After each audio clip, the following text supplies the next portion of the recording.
Oh, going live. And I really stand out from my seat today. I swear I picked the most unflattering angles. Let me, there we go. I'm all straight and less slouchy looking, which is normal for being straight, right? I had my doctor's appointment doing the telehealth thing, and I'm like, why don't we just do this all the time? Like, aside from like the nurse's lab stuff, it's like it was the same length of conversation for our conversation, and I didn't have to go anywhere. She just called me. I need this more often in my life. But yeah, I think this is going to change telehealth a lot and just make doctors able to operate with a lot less expenses, I bet. Because if I'm coming in for visits every couple of months, like, do I really need all the like the blood pressure and the when those things aren't my issues, when they're all fine? So anyway, it was kind of neat just to have a doctor's appointment effectively take like 6 minutes out of my day versus because normally the place I go to is down in Boston. It's normally like 3 to 4 hours out of my day to go have a doctor's appointment. That's at best, to be honest, because just the train ride into Boston is 45 minutes, and then the second train, and then walking. So it's actually probably an hour and a half travel each way, and then however long I sit waiting for the appointment and stuff like that. So telehealth for the win. I'm pleased.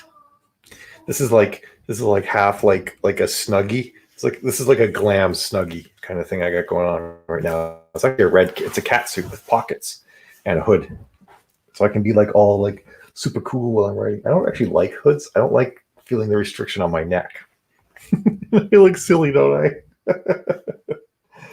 Oh, I'm a crazy woman. What can I say? But I'm supposed to be writing here. There's a sprint going on in the sprint group I'm with, and I haven't officially joined in because I don't want to lose. I hate losing, but I should sprint anyway. I guess I'll join the sprint.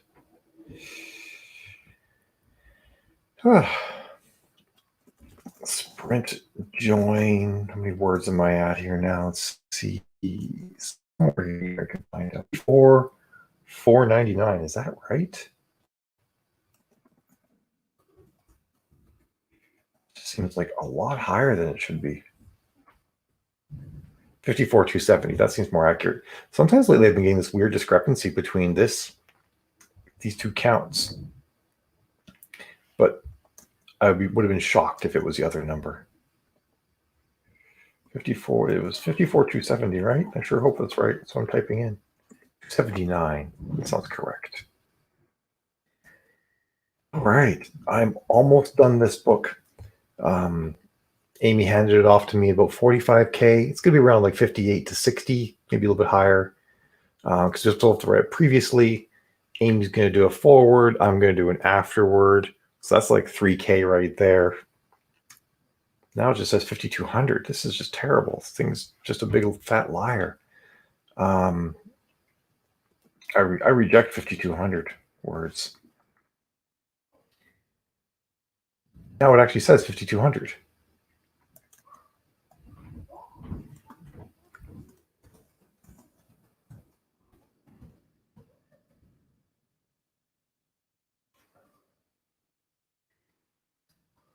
Why you do me like this, word? Hey, Angelique. The glam snuggie, right? So what's loose to you? Was it the hood?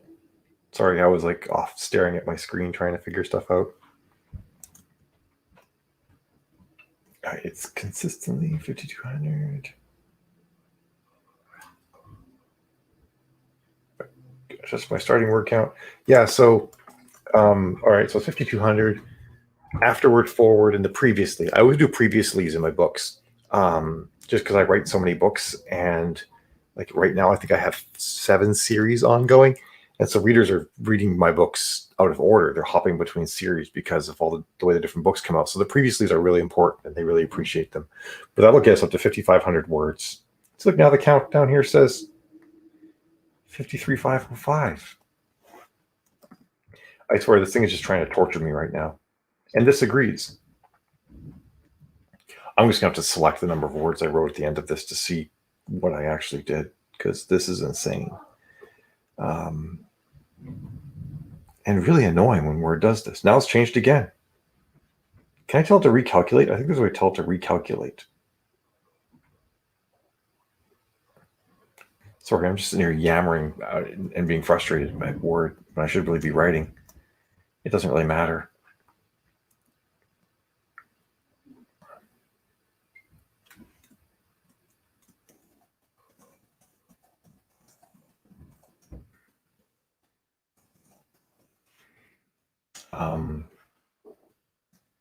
Yeah, so that. Oh, messaging me through the Sprint group, right? Saying words to me. Oh, so Angie said I didn't join the Sprint because I didn't want to lose her. Because she always kicks my ass. She's not nice. Although in my head, you'll always be Angelique, not Angie. Okay. I'm going to shut up now and work. And if you're working, I encourage you to work as well. I'm going to activate some tunes, though, because I can't actually work without tunes. Ooh, that's going to be really loud. That's louder than I meant it to be. I start the music on my computer and I transfer it over to my Surface, which would work a lot better if I could find my remote to turn the Surface down. It's hard being me, largely because I'm a hot mess.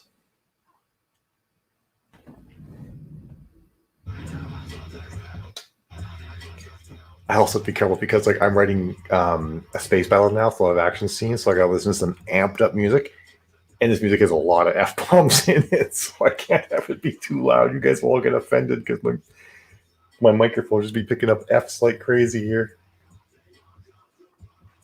Okay, now I'm shutting up and getting to work.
just realized I forgot to put up the message.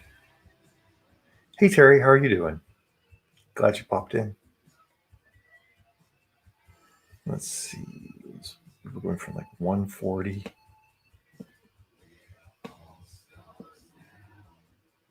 to 2, I guess.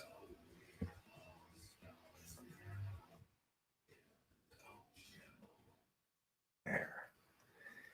Now people joining in will know what the heck's going on. They're like, why is Mel just sitting there? This isn't interesting at all.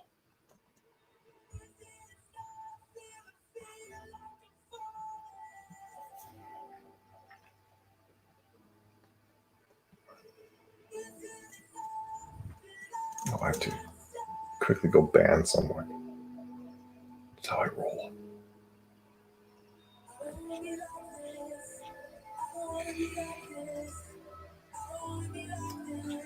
Hey, honey.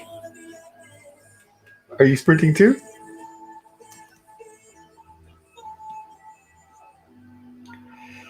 Yeah, no. Sorry, Ronnie. No picture, no profile thing. All locked down. Just pop in and call me beautiful. You are blocked.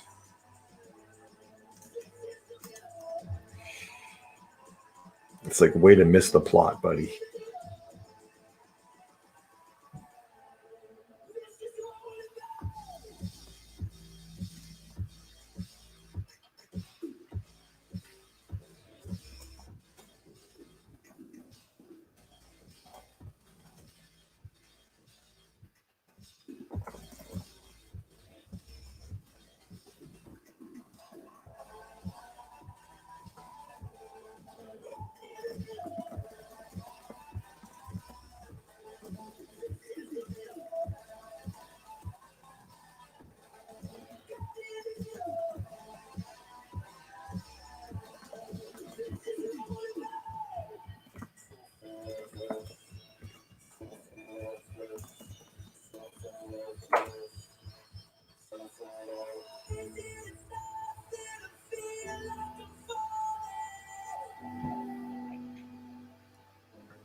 $40 ships.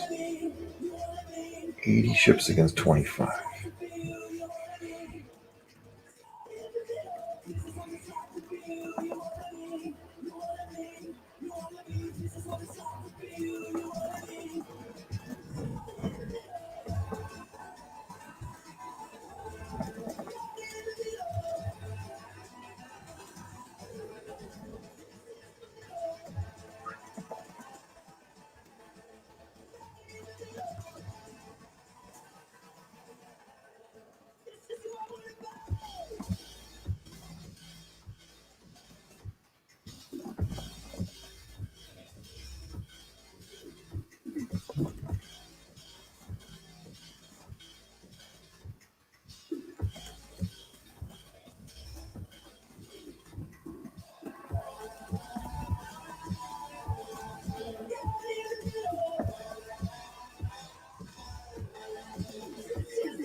Okay.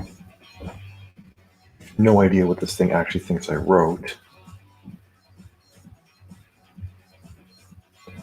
So it's like I wrote 230 words. Oh yeah, sprint's over. Ha!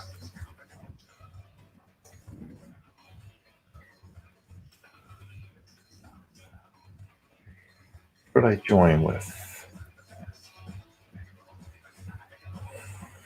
5201. So 231.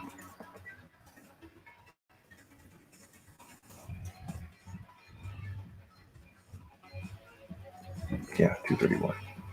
There we go.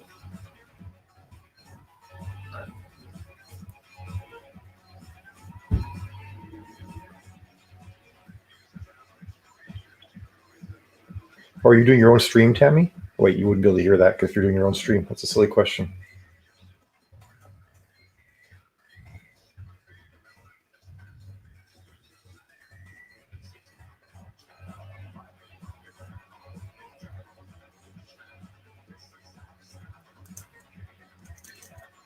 All right. Well, people have been talking. Sorry, folks. Yeah, he did get the banhammer whack. That's cool, Terry. I like that.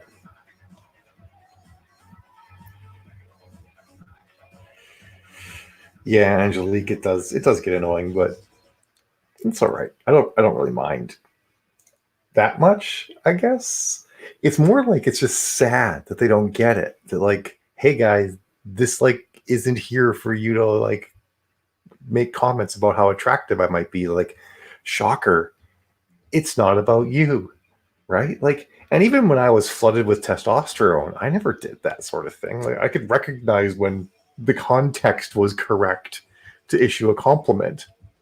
You know, one, I had to know the person, not just be a stranger. It's just so weird. Like, where does this come from? Hi, Lisa and Chris, by the way, and Drew.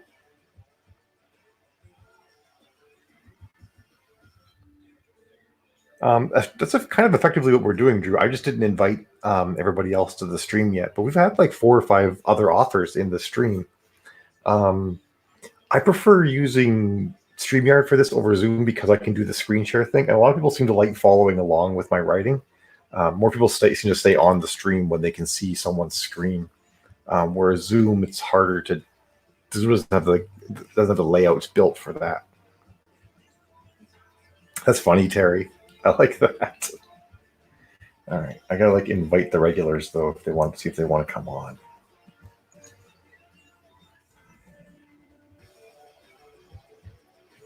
Hey, it didn't count my words.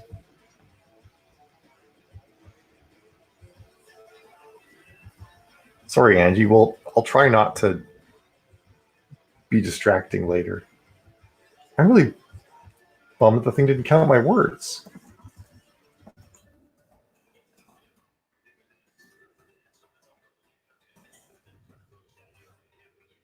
Adbot.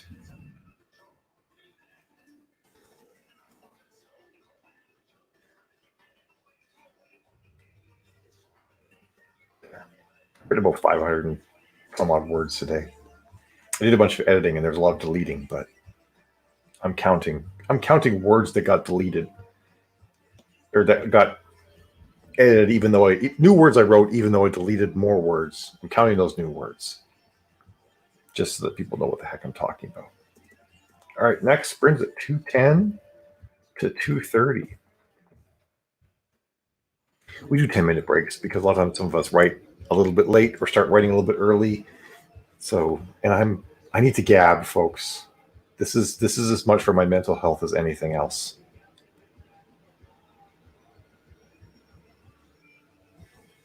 That's pesky, honey. That you get freezes.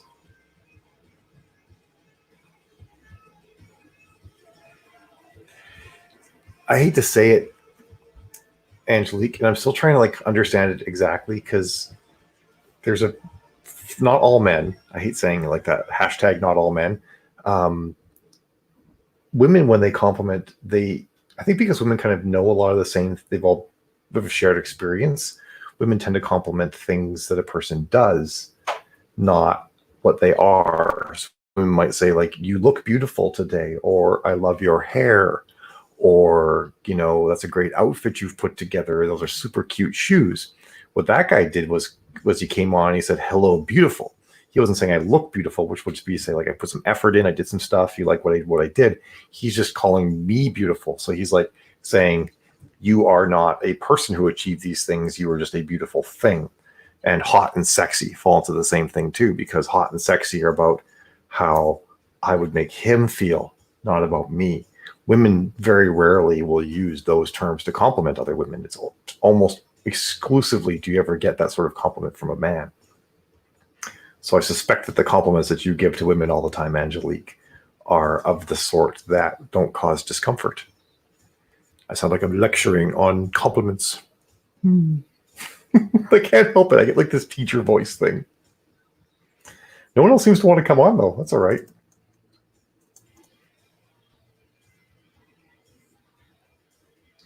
Oh, I actually got to join the sprint. Let me see if I can get Word to actually finally decide how many words are in this document.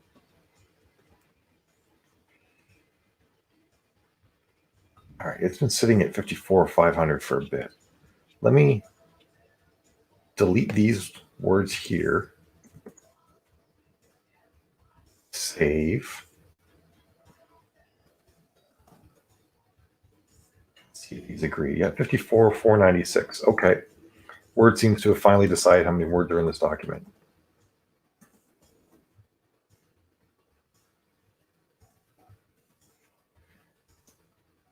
Before 496. Perfect.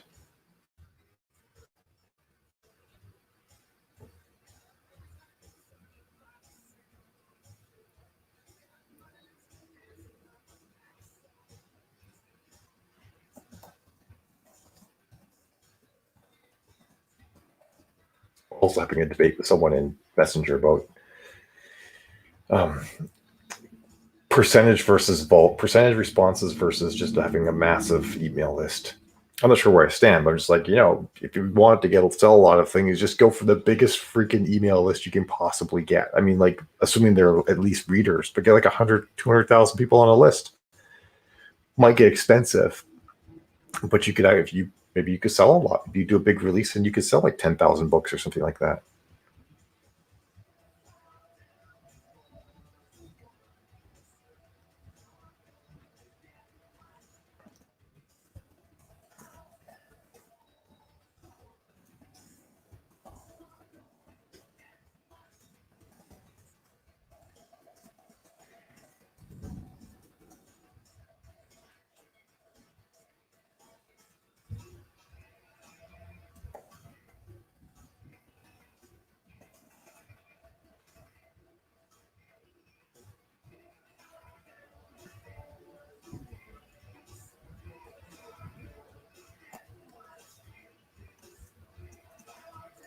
Yeah, no one else has joined in.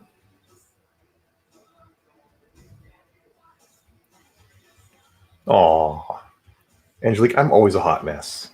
And I'm always on here. I'm on camera. I'm putting it out there. That was my only issue.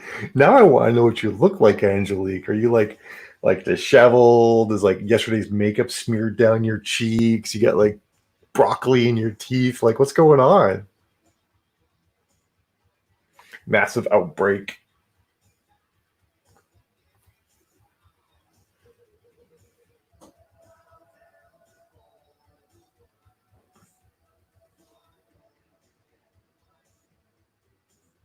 I agree, Terry. Sorry, just going back to what you said. I missed it.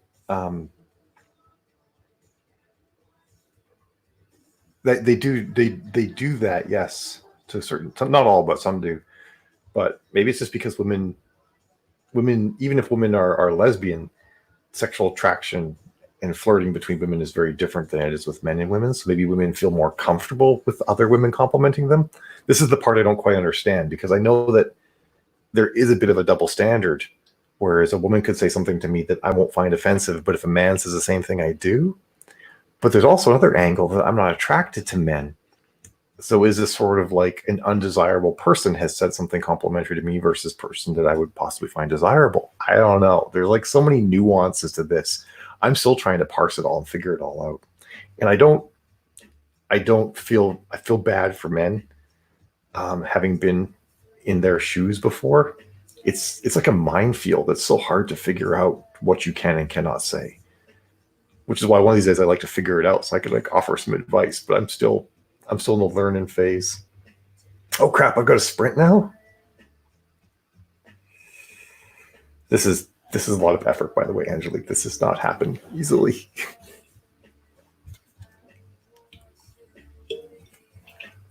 Okay, it's sprinting time. I'm doing the words. I swear.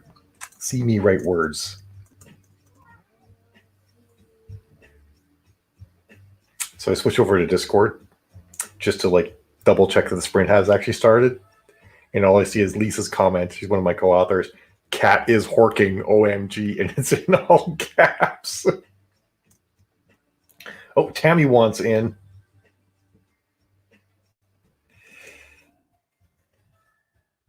There we go. The more the merrier, I say. I don't know what growl face means. Is that because I'm not writing? It's Miranda. Hi, Miranda. Hi. So I had to rearrange my desk because my office is a photographer's nightmare. I have 5 windows that face south and west. So all you saw was dark silhouette. So now I have wires going across my desk as I move everything around. It's okay. All Hey, right. Tammy. How are you doing? I am doing quite well. How are you? I'm fabulous. Well, fantastic. I look fabulous. I am fantastic. I don't have an inflated opinion of Both. myself at all. Why not both? All right, but we better start writing. Otherwise, Jill's going to come for us. That's right. Yeah, I think she's already sent messages for us to kind of keep you on point, and I don't think I'm on point yet. Oh my God, she's rallying. I have everybody. been assigned as second in command. I need to keep everybody on track. I like how just no one can trust me to do that. That's telling, I guess.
Your time is up. Indeed, it is. Dun, dun, dun. Oh yeah, I can hear a chainsaw too, honey. And nice to meet you, David.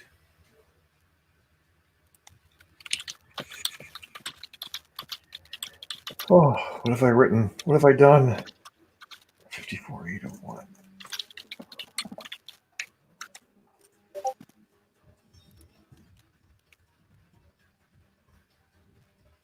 On bot, count our words. Move that bus. Move that bus. Oh, I remember that show. Who doesn't, right? It was a good show.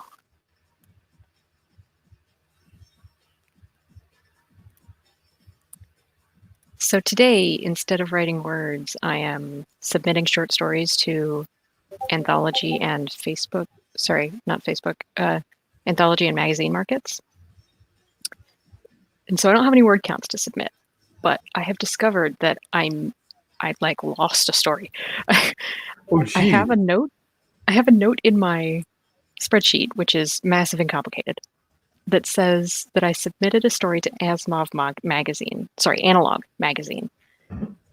And I don't have an email confirmation, which I should have gotten if I did in fact submit. Right. So one of two things has happened. Either I marked it as submitted and I didn't actually submit anything. Uh-huh. Or I did submit and I got that confirmation email, and then I also got a rejection and I deleted both of them.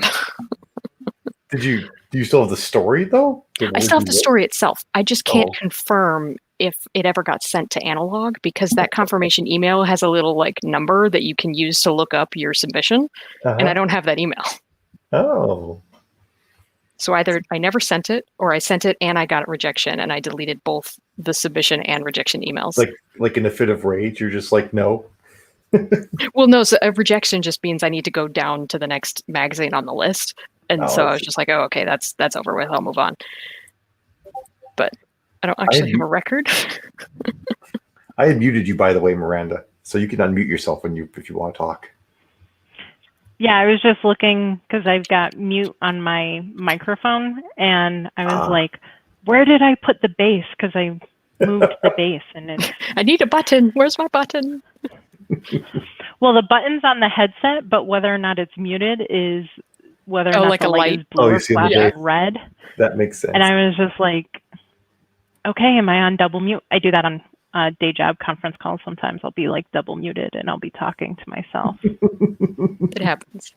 Not that I don't talk to myself without the microphone on too. That's an entirely different issue. Yeah, that totally happens. Yeah, that's sort of our protocol is muting while we're sprinting. Apparently I have a clicky keyboard. Yeah, Tammy kind of kicked this off because she has a ridiculously loud keyboard. My keyboard's quiet, but what will happen is, I'll probably get the cats start meowing or something in the background. Oh, nice.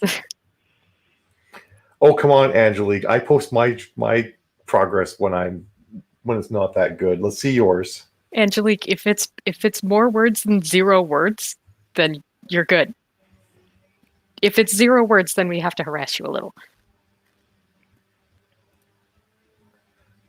Well, we have so many people sprinting in the Discord server right now. There's 9 of us. I know, that list is huge. And unfortunately, up until now, the fact that the formatting is bad in that list hasn't been a problem. But now it's like now crap. It's becoming a problem. Which one of these is which? I swear, I'm probably like 1 or 2 days away. Yeah, honey, let's do it at 40 after. Jill, 40 sounds good. I'm probably too many things showing. Like 1 or 2 days away from like writing my own sprint bot. Because this thing just annoys me. Well, if you do that and you need somebody to help test it, send it my way. I've got a Discord server I can test it in. Cool. Are you also good at breaking things? I am good at breaking things. I broke the sprint bot that is in there. I broke it briefly the first day I came in. Excellent. That's what you want for someone to test things. You want someone who can break things and provide useful feedback when they break I literally got an error message from the Sprint system that said, you should not be receiving this error message. Please contact the help support. And I was like, oh, that's good. Oh, wow. I've never seen one of those before. Like, I really broke it. That's legit. One of my favorite errors I got in testing a program once was that this is an unfriendly error message. So that's clearly some developer that's just like, I don't feel like writing a good error message right now. This is what you get. Angelique says she got 62 words, so more than 0. That's You're on right. fire. I did a sprint today, Angelique, where I had minus 31 words. So count. I did a couple of negative word count sprints last week. Or yesterday, rather. Oh, join the sprint. All right. Jill's rallying us. It's the wrong screen. I did my own stream this morning before you came online, and maybe about 5 minutes into being live, there was a knock on my door. Of course, right? Some city maintenance people needed access to my toilet so they could send a camera down. I don't want to view that video. And find something in my front yard so that they could like dig into my front yard and fix whatever it is they're fixing. And I was just like, what? Are you aware there's an apocalypse going on? It only took him about 20 minutes, and he did a really good job putting my toilet back together, which I appreciate. But now I have to like go sanitize the entire bathroom. Yeah, totally. That's unfortunate. That's weird. And are they gonna like dig up your front yard at some point now? So they did that. I think they're done now. Hopefully, they put the plug of grass back in where they had found whatever it is they were looking for. But yeah, it was weird to get the knock on the door, and they're like, "Hey, we're with the city. You should have gotten like a message about us coming to do this and such." And I'm like, "Yeah, that didn't happen. No, there was no message." Hey, Katie. You're in California, right, Tammy? I am in California. So you can't like greet them with a shotgun or anything then, so. I can't. Yeah. We do not have any sort of stand your ground, blah, blah, blah. No. That's probably why they're so blasé about it. If they were in Texas, they would have been like, oh, they'd be calling from the front yard. Did you get a text message that's here? I'm really good at not getting the like, hey, we're about to do this sort of pre-message message. There was a whole encounter. I got a phone call from the Social Security office, which 90% of the time Social Security is not going to call you, but every now and then they have to. And I never got the letter that they're supposed to send like a week in advance of, hey, we're going to call you. And so this poor guy, he called and he's like, hi, I'm with Social Security. And I was just like, I don't believe you. Right? Yeah. I quizzed the hell out of him. I investigated him online while I was asking him all kinds of questions. Like I dug up his LinkedIn and all kinds of bullshit and like every public record you can find, which quite a few. I just like cross-examined him from everything I could find on the internet. And I was just like, okay, maybe you are correct person to talk to. What is it exactly that you want? That is really weird though to get a call from them. They needed clarification on. I applied for disability when I was in like the final stages of my crazy health issue that turned out to be food. I couldn't like sit up on the couch longer than 10 minutes, and I was like, I can't work. I need help, and they were like, yeah, we're not gonna no. But I got a phone call in the middle of that to clarify like income because my income is writing. And Right. They were like, what is this? And I was like, fair. It's fair. Jill always does say chop, chop, and move it or lose it. These are literally the things she says. And she's also really sweet. It's a dichotomy. Chop, chop with heart emojis. That's right. Yeah, gotta have heart emojis.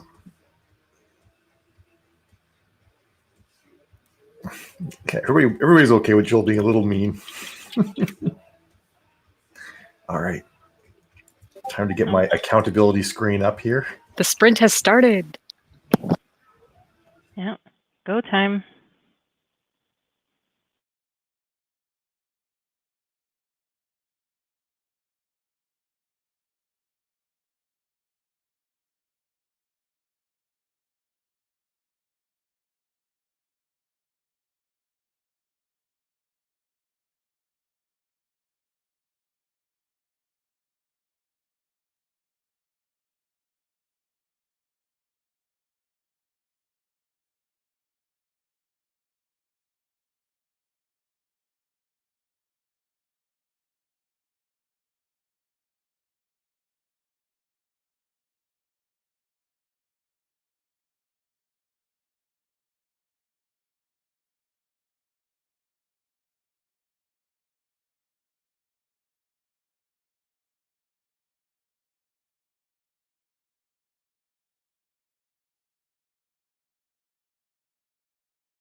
all done.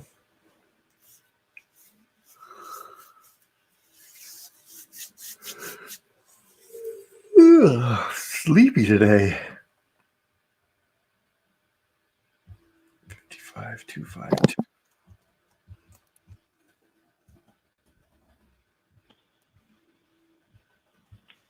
You're sleepy, and today I'm cold. I'm a little bit cold today too, actually. But I'm also not currently snuggling in a blanket because I don't feel like taking my awesome boots off. So I saw the boots earlier. yeah. I am not wearing awesome footwear, so my footwear will not be shown. I feel like what's a live stream without me like trying to do some sort of contortionist thing to show my boots? I totally need more thigh-high boots though. I feel like everybody does.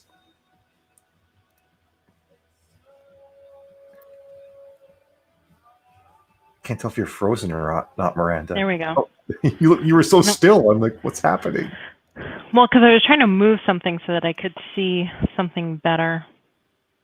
Did you want to see my boots better? Should I show again? More boots, more boots. Boots are awesome. I need to do make like them some an sort of show, appearance. though. Like I have These are like a shoes pretty I need to show off. Let These me are go really get. grippy too. Oh wow, you need that in New England. We do, yeah. I could like run a marathon on these things, even though they've got like a 5-inch heel. Oh, we like totally lost Tammy. Oh, she's going to grab shoes that she can show. Ah, exciting.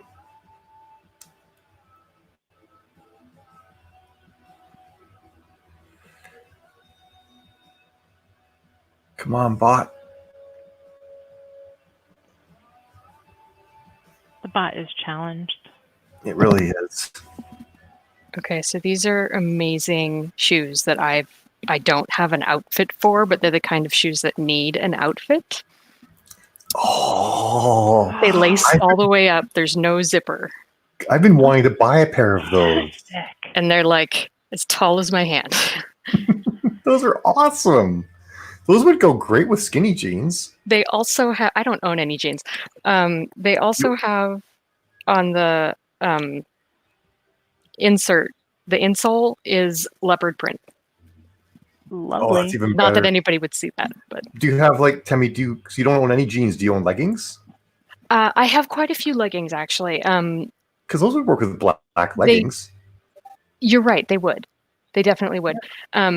The main problem I have with any kind of outfit at all is that I have Renaud's, and so I can be cold in 95 degrees, and it doesn't matter what I'm wearing. And so I tend toward sweaters and, knit pants and things like that. Is that a thing? A medical condition? Yeah, so it's a neurological condition, and it's classified as an autoimmune disorder. Really? And so, yeah, my family has a history of autoimmunes, so it's not really a surprise. But there's no like test that you can take. There's no blood tests or anything like that. There's just like a list of symptoms. And if you hit, 80% or more of the list of symptoms, you've got Raynaud's. I need to check into this because I will wear clothing like this until 105 degrees. And yeah. There's only like 2 months a year where I can be without socks without freezing to death. Yeah, so I basically get up in the morning and I get fully dressed with socks and everything, and I shower and change into PJs and get straight into bed, and I have a heating pad on my bed. Wow. Yeah. Wow. Yeah, I have to sleep with like multiple blankets, and I have a space heater on my feet all the time and stuff like that. Space heater. Yeah. Yeah, wow, that's a thing I have. One of the things. So yeah, look up Raynaud's syndrome is what it's called. I will. But the main thing is like once you get cold, it's a real struggle to get warm again. Yes. And the reason for that is when you have a Raynaud's reaction, all of your blood vessels contract to like keep your heat in the middle, which it works fine for like your heart and your lungs and stuff, but your fingers have capillaries in them and your toes have capillaries in them. And so if they contract, there's all of a sudden there's no blood flow. Yeah. And the only way you can warm up if you're a mammal, is to push blood flow through your fingers and toes, which doesn't happen in the middle of a Raynaud's reaction. And so you've got to sit in front of a heater or have a blanket, not just a regular blanket, but like an electric blanket. You need an external heat source, like a fucking lizard, in order to relax all your blood vessels, and then you can warm up again. This is amazing. This might be explain what it is. Because, like, for example, like, do you like being hot too? I definitely have a preferred range of like, I'll go as low as 73 degrees, but I really like between like 80 and 85. That's like my sweet spot. I feel the same way. Like if I go outside and it's not above 80, I'm actually feeling cold. I'm feeling cold. And I have a higher tolerance. I can go up to like 100 degrees very easily. Yeah. I've tolerated, 115 with a sweater on. But the same problem with being too low in my range. If you go too high in the range, you also don't sweat. And so there's no exothermic reaction to cool you down. I'm the same way. Yeah, like I rarely ever sweat, which is one of the reasons why I can get away with dressing like I do. Glisten. Yeah, it's basically like I can wear like a latex cat suit all day, and peel it off, and it's barely even damp inside. Yeah. Unless I get really hot, then it just becomes waterfall. Then it's tough, and so I often actually control my temperature with food. Oh, really? I have a hot tea every morning to help myself stay warm. I will eat something cold or have like iced tea or something if I need to cool down, which is so rare. But if that happens, I will control my temperature with food.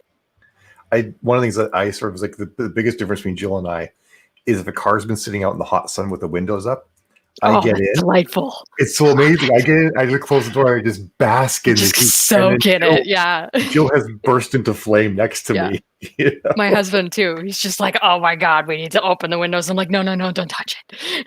That's true. Jill gets out of the bed and she starts to sweat, and I'm like, "Jill, can you turn the fan off? I'm literally trapped under the blankets right now." My husband will do that too. He'll come home and he'll open the window in the bedroom, and I make him close the door so that the cold air just stays in the bedroom. And like, I don't want my bedroom to be cold, but if my option is only the bedroom or the whole damn apartment, I'm taking only the bedroom. Yeah. I've learned to live with it though, because I can warm myself up better than Jill can cool herself off. So our house lives at 64 degrees most of the time.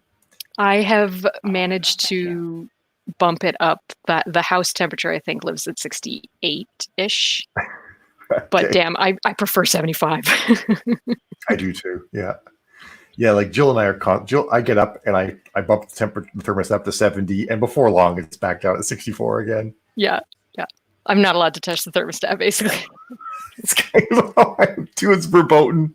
Okay, you're like us too. You're like 85 in the garden, and you're wearing a. Wait, hopefully it's not 85 C in the garden. That would be a little extreme. 85 Celsius is a little too high. All right, I have to do a bio break, and then I'll be back. I guess we're going to start at 15 past today for this time. Oh, I should pee too. Pee break. Yeah, I'm going to open back up the curtain, see if I can brighten up the front part a little here. And also, my cats looked at me like I was, why'd you close the curtains on me? Oh, yes, you can't do that. That's verboten. All right, 3:15 to 3:35 is our next one then. I'll be back.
Okay, I have just Lysoled the crap out of my bathroom, so hopefully my bathroom is no longer infected, if it was infected. Yeah, I would not want people coming into my house right now. I definitely asked a lot of questions before I allowed him in, and nobody coughed or anything during that session. And so I was just like, I'm going to open all the doors for you. I'm going to remove all of the things that you might need to like move so that you can touch as little as possible. Yep. Yeah, my husband is an essential worker, so he's still like going into work, and for my company, we're a utility, but I can work from home. So I'm just still kind of like, every time he comes back in, I'm kind of like, Yeah. I love you, honey. Yeah, my husband works on base, and most of the people they have like evicted from the base. They're like, go work from home. Here's your laptop. Have fun. But my husband's a mechanical engineer, and you can't mechanical engineer anything from home. And so he and like a few of his team members are still on base, but he's got one of those big masks for welding, and I don't know. They maintain 6 feet and all that.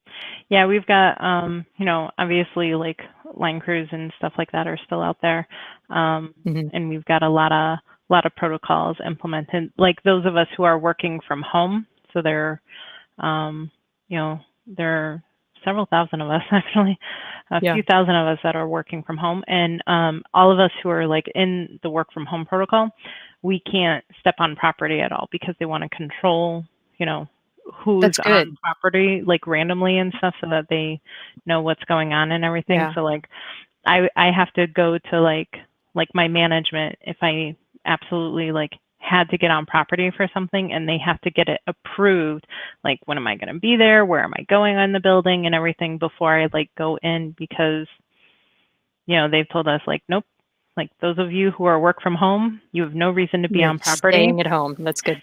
Stay at home. So that makes a lot of sense too, because if everybody that works from home is sometimes in, then and someone gets it, effectively you've all been exposed. So this way you keep some of your workforce from that happening. Yeah, and some of the new statistics that are coming out of the CDC indicate like up to 60% of people can have it and show no symptoms whatsoever. And so it's just like, I'm just treating everybody as if they have it and like going from there. Did you hear that they found Santa Clara County in California did some autopsies and found people back in January that had died of the coronavirus? Yeah, and they're finding records of some people who had been classified as having pneumonia up in Canada that were misdiagnosed as well. Wow. Although, interestingly, I saw a study come out of Stanford University where they said that every year, 10 to 15% of all flu-related deaths are actually from coronaviruses. Yeah, so coronavirus as a name is actually kind of an umbrella term for a whole bunch of different viruses. Yep. It's just like flu is an umbrella term for a whole bunch of different viruses. And so this particular coronavirus isn't like is unknown to us. That's why they call it the novel coronavirus, novel meaning new, but like there are a bunch of other coronaviruses in this same family that are well known to us. I was kind of getting at those is how we don't really check all the deaths to see specifically what caused it. They're just like, it looks flu-like, it was probably the flu. Yeah. It just gets counted like that. And that's why we probably didn't spot the coronaviruses in America or North America as early as it came here. It does make me wonder, though, because I did get a very flu-like illness back in February. Well, and the coronavirus that's going around isn't a flu. It's a respiratory disease, and it starts scarring your lungs. And but it has similar symptoms to the flu. Like you have... I mean, there is some overlap. There's coughing, but there isn't like nausea. I get nauseous you get one of the symptoms from coronavirus is nausea. There's almost a complete symptom overlap between coronavirus and the flu. Well, except that the coronavirus is a dry cough. So like I had the flu at the end of February, and you would think I was like, I was a pariah when I went back to work. Yeah, but that was the one thing too. My cough was wet. So I'm like, okay, this probably isn't corona. Yeah. But it makes you wonder, though. Oh, it's 3:16. We should be sprinting. Our sprint has started. Oh, no. Jill's about to show up. Yeah, let's get going before she yells at us.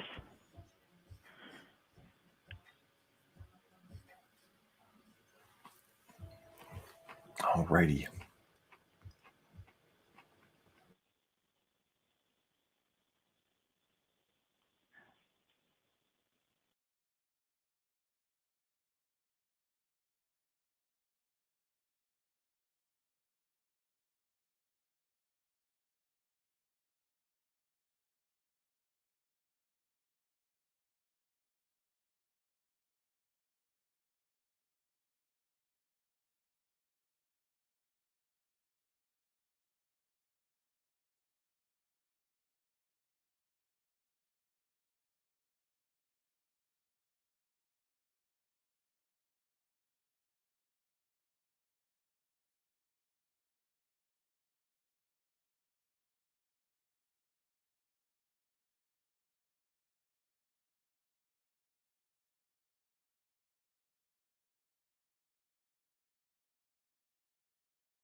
I can't do it. All this talk of being cold, now I feel extra cold. I gotta get snuggly.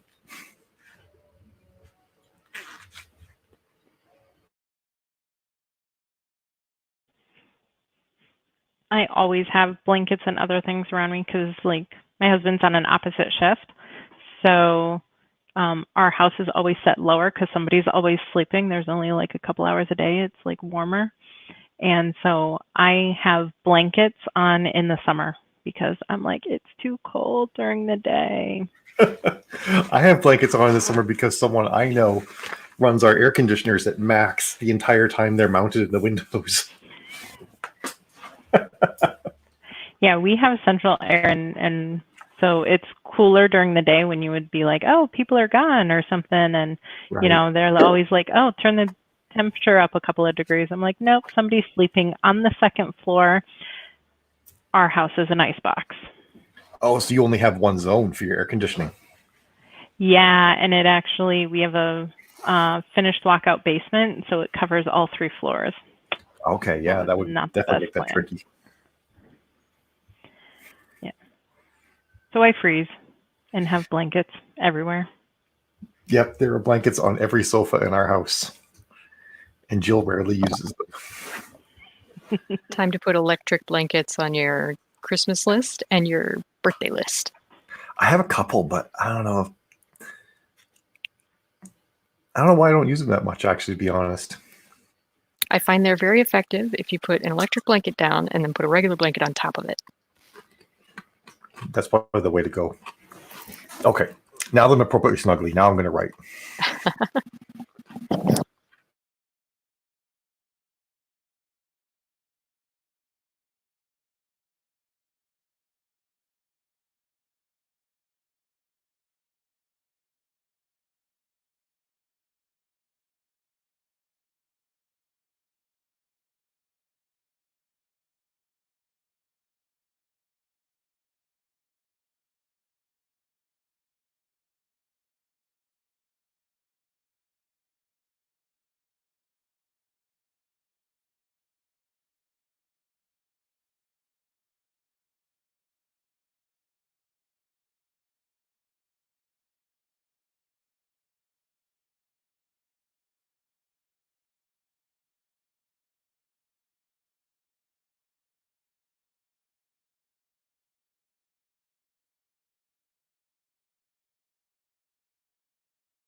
All right, time's up.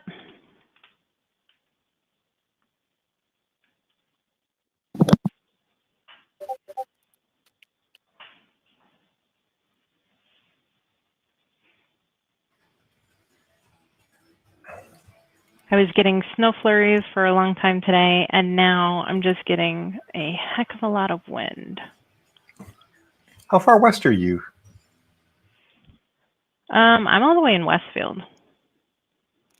Is that like past Worcester? Oh, yes. So, yeah. I have no concept of Western Massachusetts other than that there's stuff between Boston and Worcester, and there's stuff past Worcester. Yeah, no, it takes me, let's see. So it takes me about an hour to get to 495, taking the Mass Pike, and I live 5 minutes off of the Mass Pike. Oh, wow. Okay. Dang. Yeah, the only reason people get off of my exit is to go into the hill towns. Otherwise, they go beyond my exit to go shopping in Lee or go to New York. Oh, wow. That's a ways out there. Yeah, just a little bit, just a little bit. I like being on the coast because we just get rain mostly and not snow. It's actually it's sunny right now. It's just really windy. Yeah, I was about to say, but you get more winds and stuff. Like, yeah. See, I have about almost 6 acres. A couple of it are all woods with a stream that runs through it and everything. So I get lots of birds and deer. Trying to make us hate you? What's that? Are you trying to make us hate you? No, it's just more that like that's like my go-to. My friend is the beach. Mine is woods and birds. I like woods quite a bit too. Jill loves the beach, and she's not against the woods either. But given a preference, she'll definitely go for the beach. We kind of ended up here just out of a variety of circumstances where work was and schools were and stuff like that. But I've always been more of a forest person myself. Yeah, I just kept moving west. So I was in Springfield, went to West Springfield, then went to Westfield. And my husband and I were just kind of like, that's about the extent of how far west we want to go. Because then we're in the boonies past Westfield. And yeah, I'm not good with that. The downside is I like the fact that I'm within a 5-minute drive of everything I could possibly want here. So that's sort of the trade-off. It's there's multiple Home Depots, Lowe's, Best Buy, Targets, different shopping places everywhere. It kind of spoils you after a while. I tell Mr. V, I'm like, we can move anywhere you want, but it needs to be within 5 minutes of a Target, because that guarantees that I'll be within sufficient urban situation that I'll be comfortable. I like how he's Mr. V all the time. Does he have a name other than that? He does, but I default to not sharing personal information. Huh. Tammy Veldera is not my legal name. Surprise! I feel so lied to. But if you Google Tammy Veldera, I own the first 10 pages of Google results. I have had this name since I was 7, 8. Is Tammy your name? Tammy's not my name. What do people call you in your personal life? Do they call you Tammy, or do they call you something else? Well, it depends on how they first met me.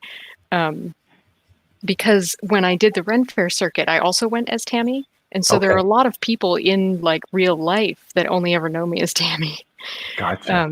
And so I answer to Tammy just as easily as I answer to that view is gorgeous. I know, you're just Miranda's just ha ha, sucker. It's so pretty. I'm trying to make it not dark. So if it was going from the other way, you would see my cul-de-sac and everybody who randomly drives down my cul-de-sac for no reason. But it's it's a nice view as well. So, and you would occasionally see my cats. So, but I was trying to actually not look like I'm, the smoky man. And It's tough when you're videoing. Like you need light in front of you, but like not elsewhere. Yeah. It's yeah, tough. my office is like wonderful to like work in because I've got so much natural light. Like right now I did turn on my ceiling light just to try and offset it like slightly.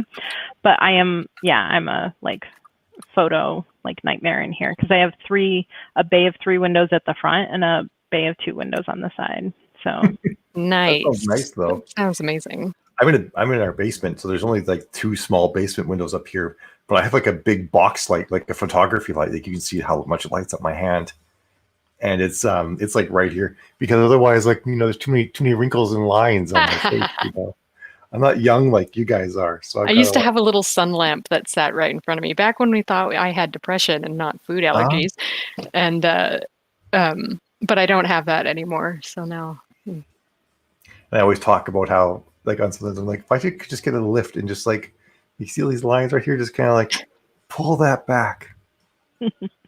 It takes years off. I would look as young as Tammy.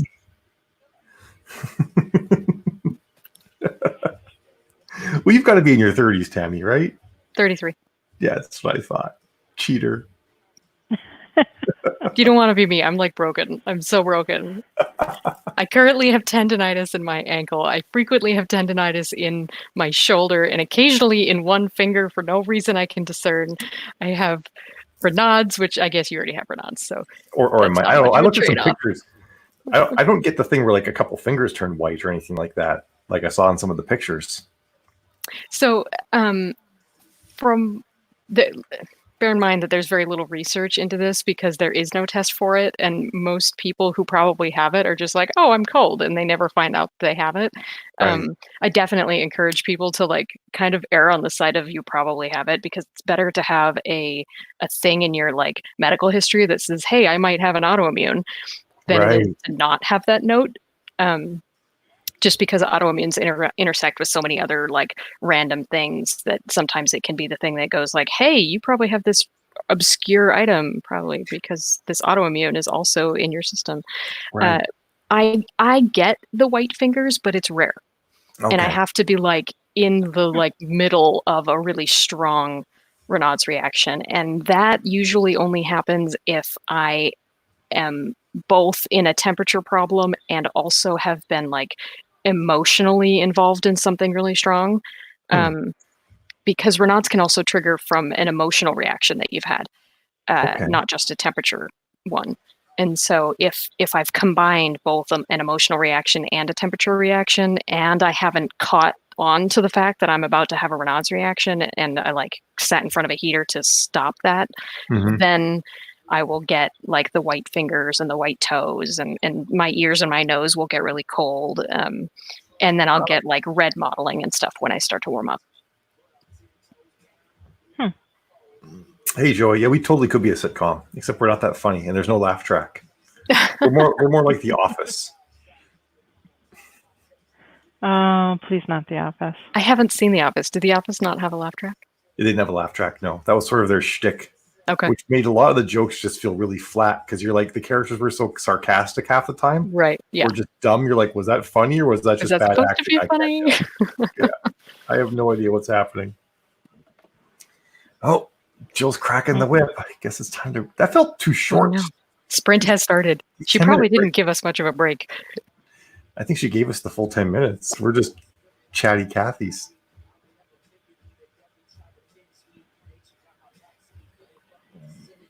Who's the rodent? Who's the Mary? I don't get that.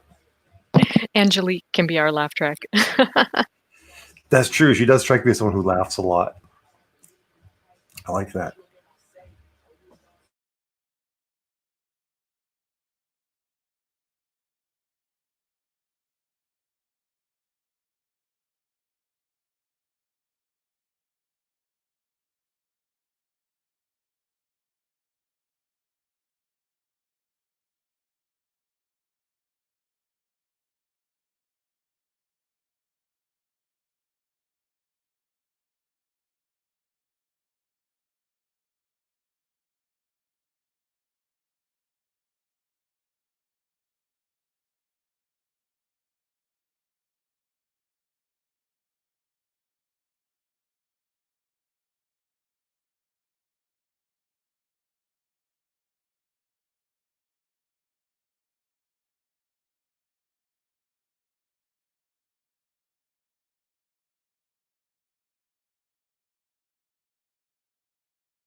Your sprint is up.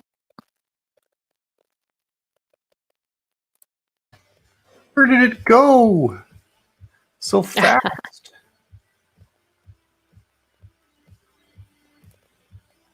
It always goes so fast when you're focused. Which I guess is good, right? That's what we want. I successfully submitted a story to a magazine. Hooray! Yay! I've never done that. Now we wait. Isn't that anytime you submit something, the waiting game? Yeah, I basically don't even pay attention to the wait times. I just these are the list of stories I have to submit, and these are the list of markets I would like to submit to, and wherever things intersect, I send something out, and if I get a rejection, then I go find that listing and I go to the next one. Do you publish a lot of shorts in magazines and stuff that way?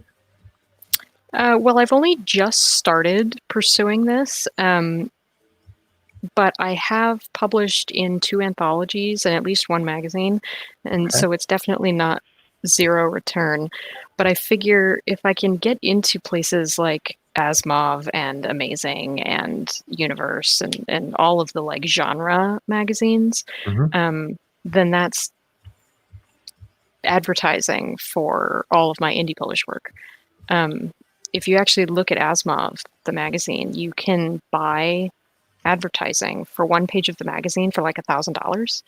But a short story in the magazine, first of all, you'll be paid for that short story. And that short story is going to take anywhere from 3 to 10 pages of the magazine. So effectively, $5,000 worth of advertising that you got paid for. It's not a bad way to look at it at all. And I have a massive number of short stories at this point because of the 52 project I did. And so I've got a list of short stories that I have organized to release indie, 1 every month for to the end of 2021. That's pretty decent. I still had more stories after that list. And so I was like, okay, I'm cutting it at the end of 2021 and everything else is going to go out to markets. And if the market never picks it up, then I'll indie release it. That's cool. So I'll let you know how this works. I like that plan. I think this summer or sometime around then, I'm actually going to do Women of Science Fiction anthology. Ooh. Because I'm in a couple of different women's science fiction groups. I'm like, why is no one proposing we do an anthology? And I'm like, we should totally do an anthology. I guess I could do that. I could propose that. So I don't know if you've looked at this already, but Bundle Rabbit makes it very easy to do an anthology like that. You don't have to manage any of the royalties. Yeah. I've done 2 through Bundle Rabbit before. Okay. And if you haven't done your own magazine before, I know Blaze Ward has a little Business for Breakfast book that lays out exactly how he put together his magazine. I was thinking just like a straight, like a novel, a one-time anthology type of thing. Yeah. I was doing. For a while, I did one called Pew Pew, and we did 5 volumes of that, and each one was about 350 to 500,000 words. Wow, that's a lot. Because the requirement was to write a novella, so everything was at least 18,000 words long. But they were all like campy, funny, semi-funny stories. But the first one did really well. We made about $15,000 off the first one. Nice. And then the other ones really kind of petered out. I realized, okay, there's not enough market for these to keep doing to sustain it. Yeah. How quickly were you releasing them? Was it quarterly? It was one of them. I think there was about 4 or 5 months between some of them, and maybe like 3 or 4 between others. So about roughly quarterly. Okay. Oh, Jill's already demanding we join the next sprint. What? Jill? Hardcore.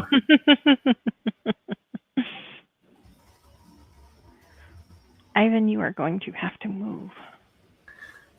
Hey, wait. Does not want to move. Oh, Angie broke it. Angie put in the wrong numbers. Angie! What happens, Angie, if you put in your word count and you don't join the sprint, it thinks you wrote all those words in that sprint. So what you would do is just do event update and then your total words for the day, and it will make it so you're no longer number one with 16,000 words today. In the chat, Katie says that she's put together several anthologies. Katie, if you're going to put together anthologies in the future, you got to let us know.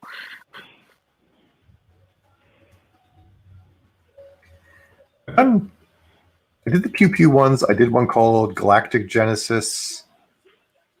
I did another one like back in 2016. Katie wants to put out a quarterly creative magazine in 2021. Well, that sounds like fun. I'm on board. What do you need? I'd be game too. I keep looking at my word count and then forgetting it by the time I get back to Discord. All right, there we go.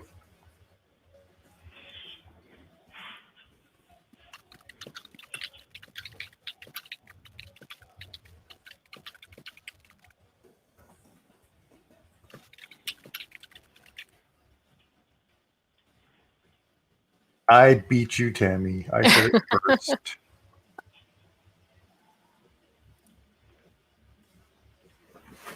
They were all going to tell you what to do, Angie. I was going to say, Angie, you've got like 6 people. Like, this is what you do. I have a friend who I'm just talking with, and she, that on Passover Friday, she and 3 other large authors on Amazon had their accounts terminated. What? And they were told that it was due to some books they had, some German translations they had. As it turned out, the whole thing was a mistake. But they got like you've been terminated, you can never publish again. We're not giving you your money. That's so terrifying. And so, of course, it was the long Easter weekend, and it took 18 hours to get squared away. But yeah, she was just telling me about how like that's not a great blood pressure scenario. That's horrifying. I know, right? I realized I didn't make it so that it's not just my words. Yeah, I can't. It does make you kind of terrified when you're like, maybe I need to think of ways to make money other than Amazon. Yeah, so I totally see that there is a large audience on KU, and I don't want to like ignore that. But I also want to be wide, and I want to have a wide audience. And so going forward, I'm going to be writing series, and I want to release them rapid release into KU, and then after the full series is released, I'll put out a bundle and I'll put the individuals out wide, so that I have some time in KU. Mm-hmm. I did a thing where I ultimately moved about 40 of my books into out to wide, and I was able to have them make as much money wide as they're making KU. But nice. Because I write everything in one universe, what was happening, and I learned this from talking to readers and from my reviews as well, was that they realized all my books were in one universe, but not all of them were in KU. So KU readers weren't picking up any of my stuff anymore because they realized they couldn't read the whole thing. Yeah, there's a lot of KU readers who were like, well, this whole series isn't in KU, so I'm not going to bother reading it. You're not going to read it. Yeah. Man, that sucks. Yeah, so I had to go all back in on KU. And I've never quite recovered from that. But I was like had 2 to 3 books in the top 10 on Kobo for a year and a half. Nice. That's really good to know, actually, because I have a couple of different series, but I want to make one that's really, really big. And so if I mark it too heavily as like these 3 series are all in the same universe, but I don't have all 3 of the series in KU, then I'll lose readers. Yeah. Then KU people aren't going to want to take the dive. So it'll have to be the whole thing in KU before it gets pulled. If you want to market them as all being part of the same universe, yeah. Right. You think my word count's off, honey? Why's my word count off? What's wrong with it?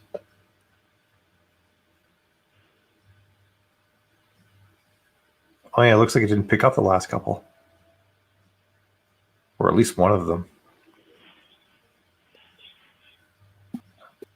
Katie's magazine idea. I have issue 1 already sketched in place, and the idea is to have all 4 for the first year ready to push the button on starting 2021. It's creative lifestyle with shorts and poetry, art, cookery, and creative well-being. Cool. That's interesting. And a lot. It sounds like a lot. But it also reminds me of the magazine Magnolia. which is an actual magazine you can go to your grocery store and find. It's a very pricey magazine too, but it's all focused on like creativity and the creative life and how to make a life that facilitates your creative genius and that sort of thing. Nope, our sprint has started. You have 20 minutes. Oh. Ready to go. She'll distract me with word count stuff. 5,200.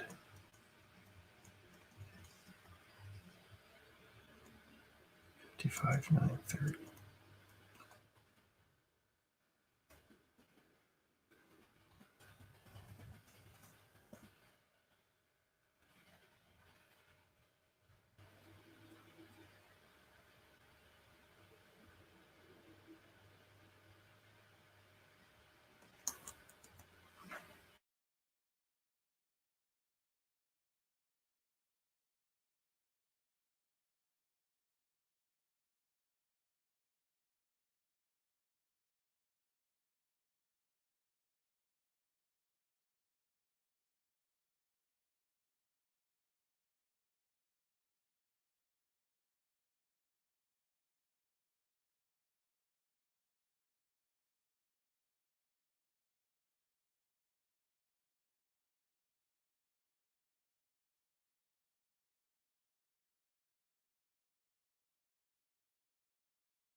I was going to say, by the way, Angie, I do have beers, so.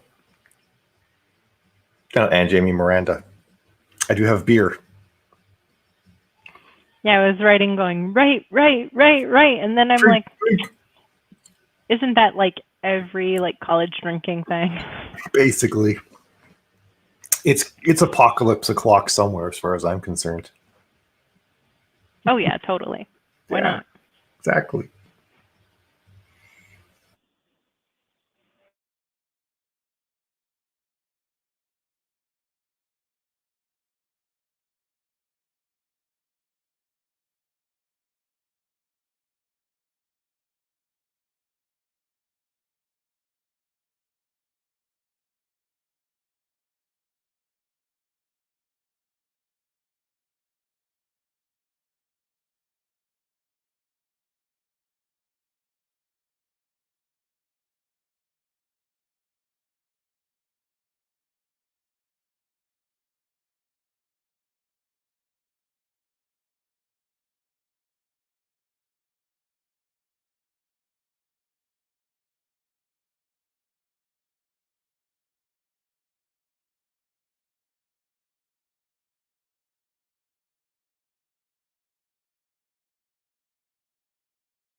Time's up. That scared the crap out of me. It's a good thing that my mic was muted because I screamed. I'm sorry. Next time I'll whisper. Pardon me. No, it's fine. It was just me. I'm just weird. It's like my husband sometimes, like when I'm like cooking and stuff, he'll come up behind me and he'll just be like, so hey, and I'll just jump and I'll be like, oh my God. He's like, you did not hear me come down the stairs and through the kitchen? I'm like, no, I didn't. Oh my God. My husband does the same thing. You're like, clearly not, or I wouldn't have just screamed.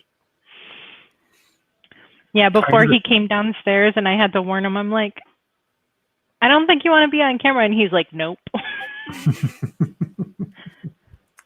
I was going to say, I do that to Jill, but I totally do it on purpose. I've threatened to put a bell on my husband. I could repurpose a cat collar.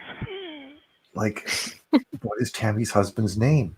What is Tammy's name? I don't know anything. Nope, my husband just went off to his essential duties. What are his essential duties? He works in a distribution warehouse. Oh, okay. For the man? Yeah. For the one making a ton of money right now. A number of them. But yeah, they are I don't know. His building doesn't ship out a lot of stuff that the employees view as essential.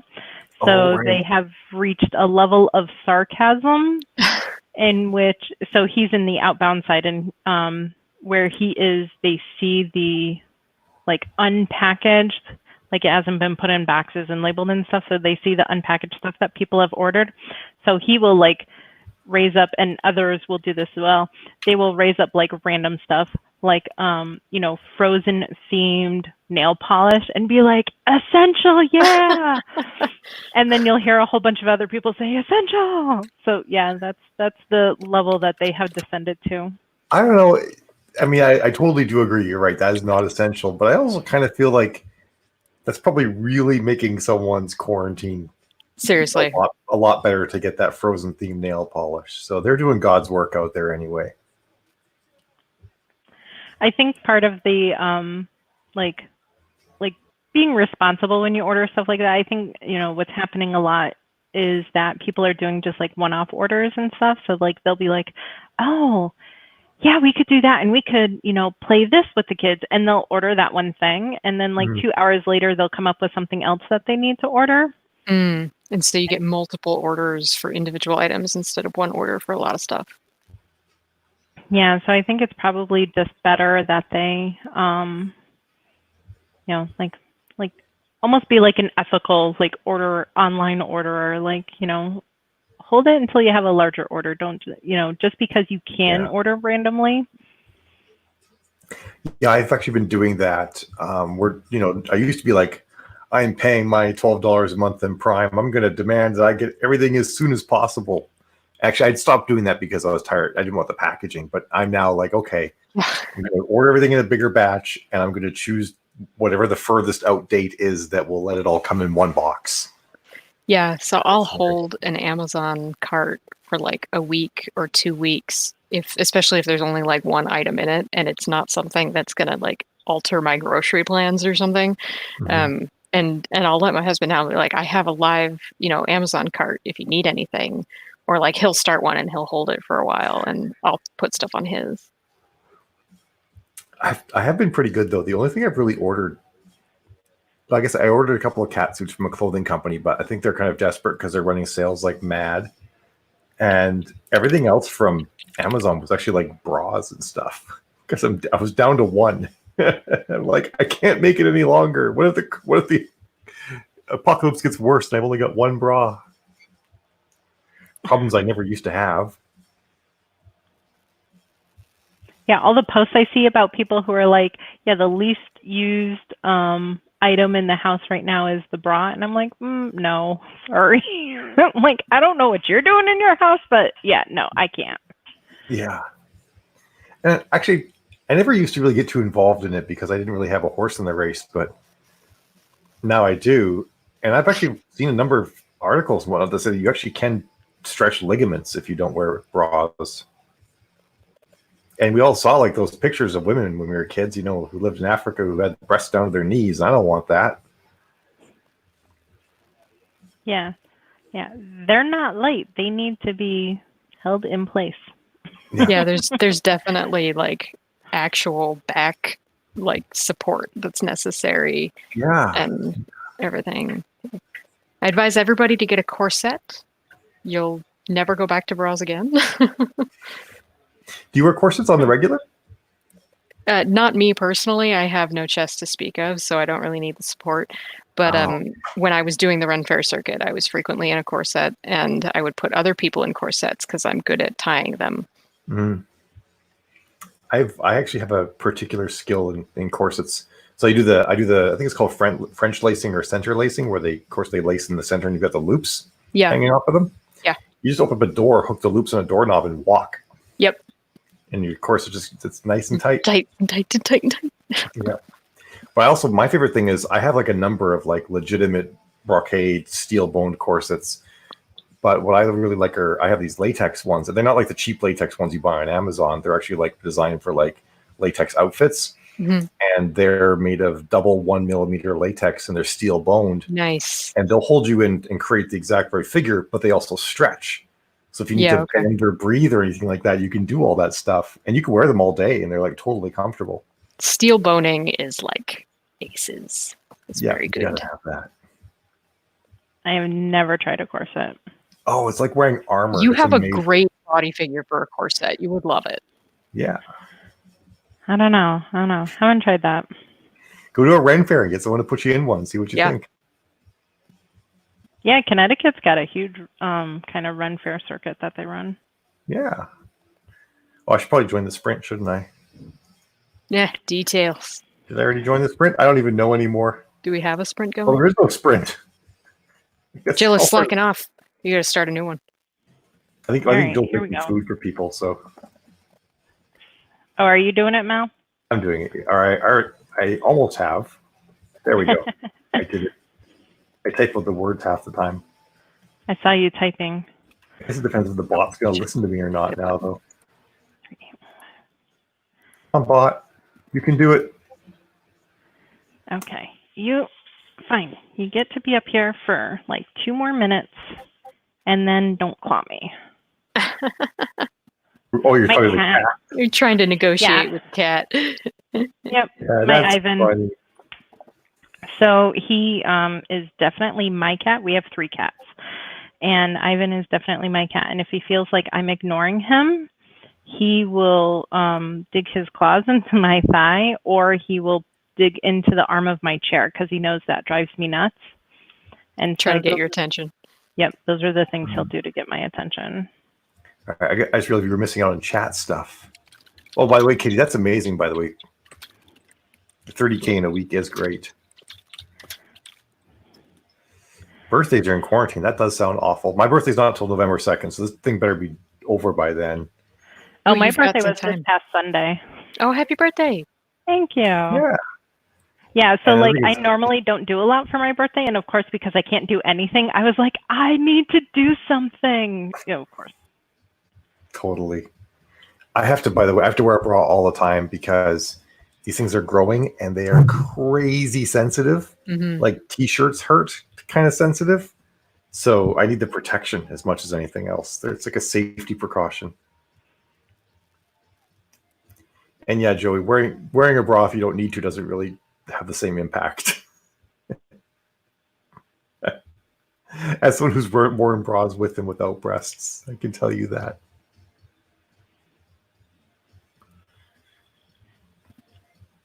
It's Chris. Why aren't you writing, Chris? She probably is. She's got a low social threshold, though, so we might have exhausted her. Just share that with everybody for a minute too. Chris is actually a he, by the way. Chris, I'm thinking of a different Chris. I thought you were talking about Chris Kane in chat. In Discord. Oh, Not that Chris no. DeRusso in the Facebook chat. Different Chris. I'm pretty sure that Chris has a face with a beard on it there in his picture. That does look like a beard. I'm not sure how you're making that particular. Who's the other Chris? We have a Chris in chat. Chris Kane in Discord. She's over in the general chat. Oh, okay. Wow, there's just too many places. Oh, of course, Chris. Sorry, my brain. In crap, Birdland. Birdland, Costa Rica land. Costa Rica. Yeah, why is she not sprinting with us? Like I said, she's probably writing, but like low social threshold. And also, I think she's dictating. Oh, okay. All right, so we should be writing. I have to kick a cat on my lap. Oh my God. The sprint has started. Again, we're so bad at this. We're like, how do we do stuff? Clearly, we need 15 minutes. Do breaks. I have to? I was going to say, at least we haven't been caught by Jill yet. Yeah, that's true. Yeah, get working before Jill catches us. Oh, we almost need to see a picture of the coronavirus beard, Chris.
Thanks. I didn't have to get scared this time.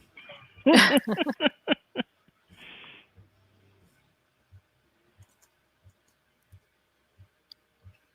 didn't get a lot written this sprint, unfortunately. Yeah, I think somebody might have been shopping. What? No.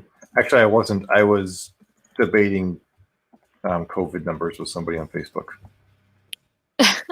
It's a stupid thing to be wasting my time doing. I was about to say, wouldn't you rather be shopping? I would have much rather been shopping. I don't know. Are you guys familiar with what logical fallacies are? Yes. Yep. I can't remember the specific logical fallacy, but there's one that basically it's the I found one thing wrong, therefore I can't trust anything logical fallacy. It's got a specific name that I can never remember, but basically that's what's going around all the time with the COVID numbers. And people are like, oh, well, the numbers are wrong. And I'm like, and so is every other aggregate number you've ever encountered in your entire life. Deal with it. Like you can't just say like nothing, we can't trust anything because the numbers are wrong, because like unemployment numbers are aggregate averages, employment numbers are, heck, the GDP, number of tornadoes that average in a certain area. Like everything is just sort of like a sample size effectively. It's like there are no specific numbers, so get over it, folks. No one has the time to go counting everything all the time, so we guess a lot. I'm on a website right now that lists a lot of the common logical fallacies. I'm looking for the name of it. Yeah, I should have it handy. And there's also the false dichotomies coming up a lot. It's not this, therefore it must be this. It's like there are not only two options. I feel like everybody should be forced to learn all the logical fallacies in high school or something like that. Yes. And just be told, like, if you can't form arguments without logical fallacies, then you need to go back to the drawing board. So when I went back to college later, I was really nervous because I hadn't been in school in so long, and I was a really bad high school student. And my first class and I went on Saturdays. That first class that Saturday was the book was A Rhetoric of Argument, and the very first thing the teacher did after explaining his Greek name and why it was perfect that he was an English teacher, he played the skit for I Want to Pay for an Argument from Monty Python.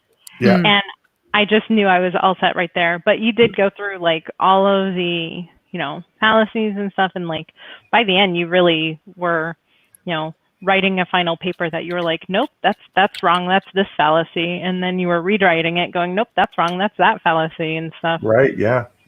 That was the first class because they did a lot of debate things and stuff like that. And it was focused on entrepreneurship. So you always have to push your kind of perspective. And so that was like the first class they bring you into. That's a good class. It was. You're right, Chris. Yeah. Normal distribution, standard deviations. I'm also thinking too about like how they, in medicine, like how they don't actually test everybody who has the flu. They just sort of guess a lot of them, which we were talking about. You get a random sampling and then pull a percentage from there. Yeah, exactly. And not everybody that gets the flu even goes to the doctor, so you have to they have to do surveys. Like, for example, in Seattle back before COVID really hit, this organization was actually doing swabs of everybody to try and work out what the number of flu incidences were in people who hadn't gone to the doctor. And they do that for sampling in some places, and they come up with the national numbers based off that data. It's not like when they come up with like the number of people who got the flu each year. We don't test everybody. So of course we have no idea. But I'm not sure what your point is, Joey. But if someone dies from COVID-19, he or she is not always diagnosed beforehand. It's like I'm not sure what that means. Meaning even the death numbers we have are not accurate because not everybody gets tested before or after death. Right. But like that's true with every single illness ever. Yeah. So I'm not. So when people say things like that, I don't know what that actually means, insofar as like what sort of conclusion you can draw from it, other than like, yeah, numbers are hard. Numbers are hard. Yeah. I just realized I did really crappy on that last sprint. You did get a lot of. I noticed. I wasn't going to say anything though, Miranda. I was going to be nice. I'm like, Hey, larger than 0? it larger than 0, but definitely not. Progress. I'm working on a story that didn't exist yesterday morning, so. The flu numbers, Chris, don't vary that much per year. The yearly ranges are shorter than that.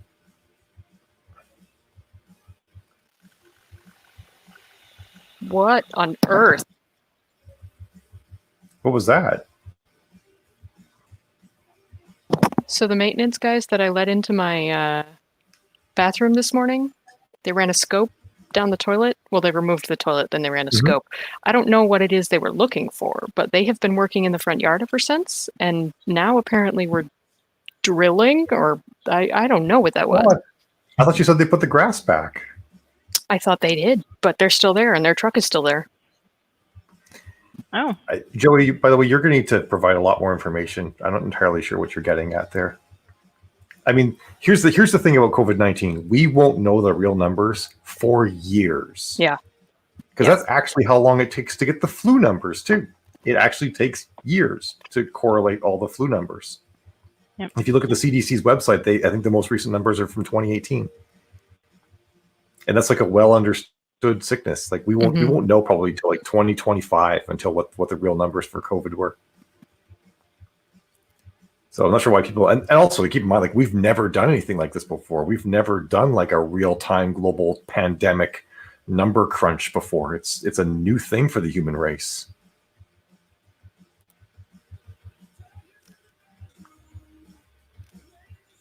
I didn't find the name of the logical fallacy on this website, but they are selling a deck of critical thinking cards, and they're flashcards with logical fallacies on them with the definitions so that you can list yourself.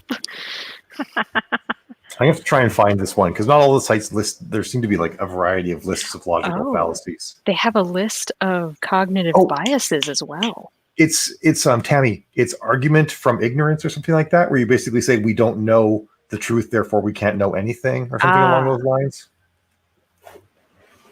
That's what it is.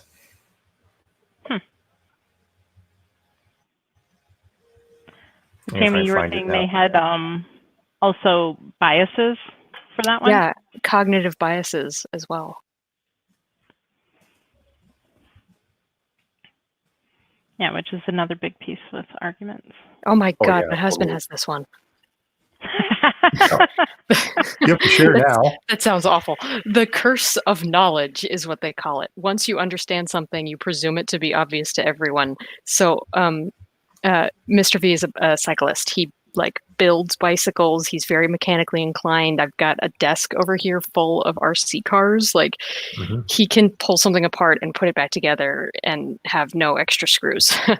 And so sometimes we'll run into situations where either I or a friend of ours or whatever don't mechanically understand what's going on and therefore have made an assumption or have asked a question or something. And he'll just be like, but the thing does this. And it's like, yeah, we didn't know that. Is he autistic? No. Because that's actually a really strong trait of autistic people. One of the biggest ways to tell if someone's autistic is around age 5. There's a test that you can do where it's like, I think you basically just the who knows what test, the baskets. Yeah, the who knows what test. Yeah. And autistic people fail the test because they assume that everybody else knows what they know. And theory of mind. Yeah. But the understanding that other people have different sets of knowledge than you do. But see, autistic people understand that. They don't have that particular problem. They know that everybody else has different thoughts than them. They just don't immediately realize that they don't know everything that the autistic person knows. Yeah, okay. And so they were thought to be stupid originally because of that. Mm-hmm. And autistic people don't gain that skill set until their mid-teens versus around age 5 or so, which is where normal people gain it.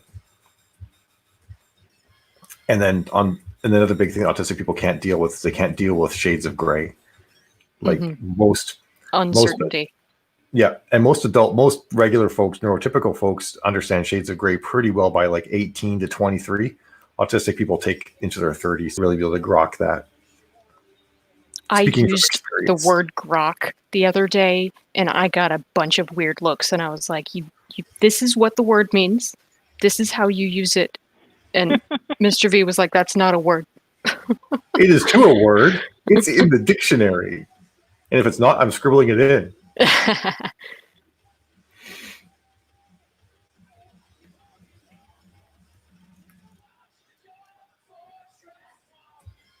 I can't tell, by the way, Joey, if your comment about 45 is satirical or not. Oh, right. I was going to. So, argument from ignorance is a foul. It asserts that a proposition is true because it's not yet been proven false, or a proposition is false because it's not yet been proven true. So it's a sort of false dichotomy that because you don't know if it's true or not, it cannot be true. It does not allow for the. Sorry, go ahead. I was going to say it does not allow for the possibility that the answer is unknowable or only knowable in the future, only that it is either completely true or false now. Ugh. Which is the whole sort of argument, like we don't know the numbers, therefore we can't know anything. It's like, well, we know something now. We can compare this to previous outbreaks. Plus, people that like only drives me nuts. People are like, well, they don't do all the they're not testing everybody. And like, shockingly, epidemiologists who study this sort of thing for a living are aware of that and taking that into account when they're coming up with their numbers. It's almost like we can account for that. Yeah, it's almost like because you heard it on like MSNBC, you heard it from the people who actually already knew it when they came up with their numbers. Shockingly. Okay, good, Joey. Well, I mean, not good. I'm not against anyone who happens to like our president, but that particular statement of his was rather deplorable. Someone else started a sprint on us. What? Who did it? Who did it? 2 minutes ago. Who did it? It was Lisa. Lisa. It's Lisa's fault. Did the sprint already start? No, it's not started yet. No, sprint has started. I am a liar. It has started.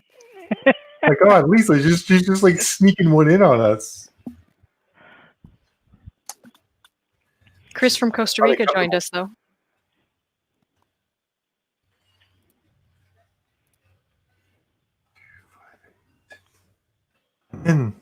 I made it ish. I didn't get any shopping done, though. This is terrible.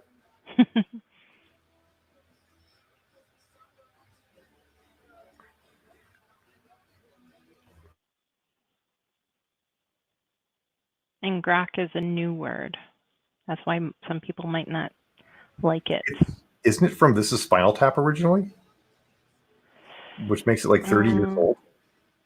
From 1961, Stranger in a Strange Land by Robert Heinlein. Oh, I always heard it from This Is Spinal Tap. I didn't know it was in that too. Oh my God, it's from Heinlein? You're right. I did know that. What am I thinking? I never read Stranger in a Strange Land. I looked that up not that long ago to find out that was the original. Yep, 1961. Yeah, so it's not a new word at all. That's an old word. It's a 60-year-old word. Not yet. And I had to think about that, and that's a large number, and I don't want to hear that. Okay.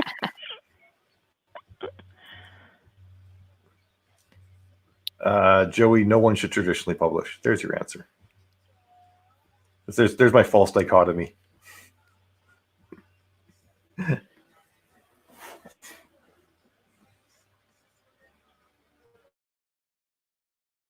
Yeah, I'm going to go ahead and say, Joey, that's a much larger question than we can cover in about 5-minute break we have between sprints.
Your sprint is up?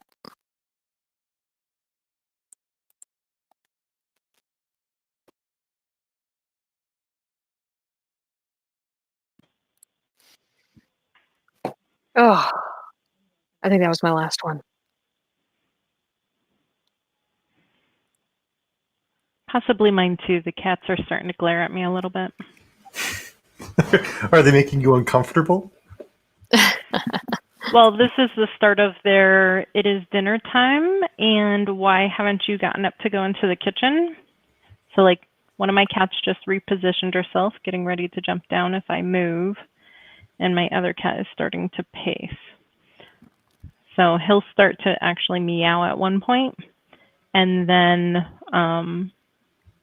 he starts to actually pick a fight with one of my other cats to get my attention. But do they eat just dry food or? No, this time they do wet food. I do dry food later in the day before I go to bed, but right now it would be wet food. Yeah, that's why they'd be so intense then. I get that.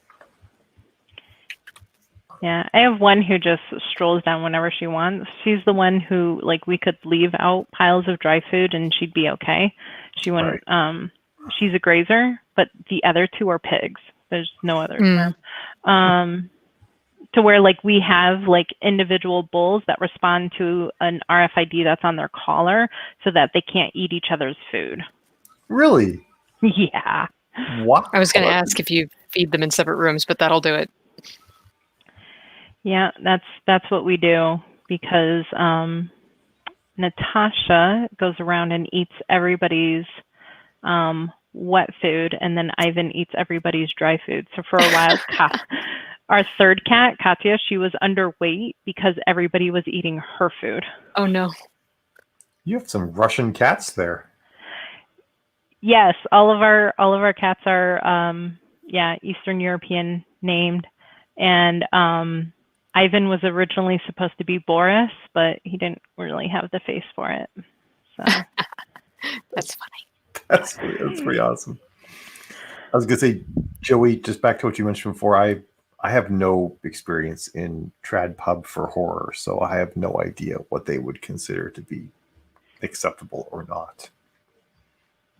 I know that right now it is unlikely that any new authors are going to get picked up by trad pubs. Trad pub is crashing and burning right now. Yeah, and they're only going to take on sure things. So I wouldn't hold one's breath about getting any sort of trad pub deal.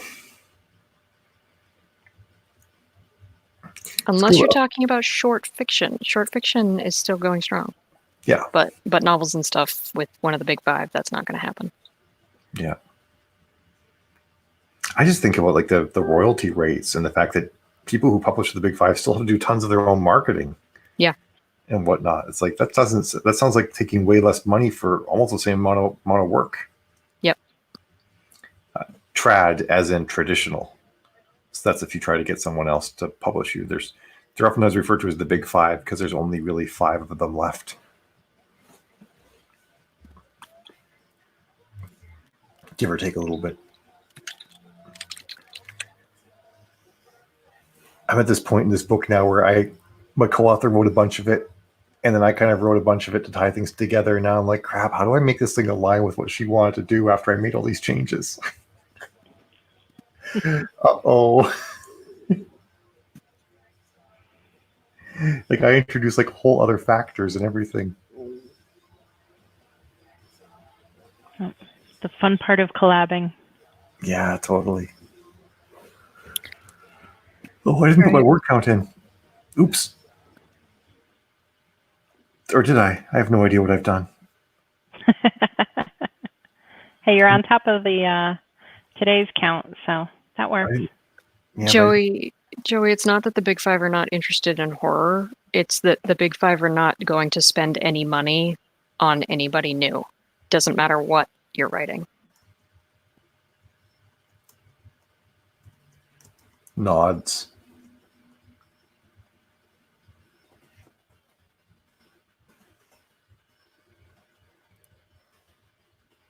And even So the big five are Hatchet, HarperCollins,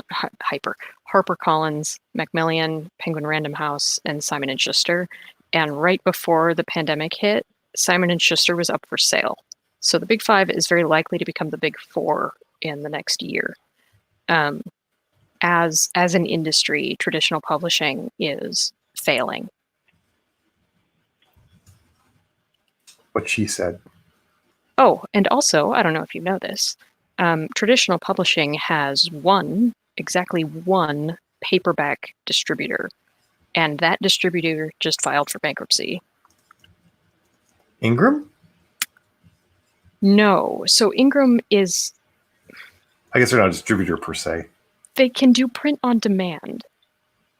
The distributor in question is the Hatchet is going to buy, 12,000 books and then distribute those books to Barnes & Noble and wherever.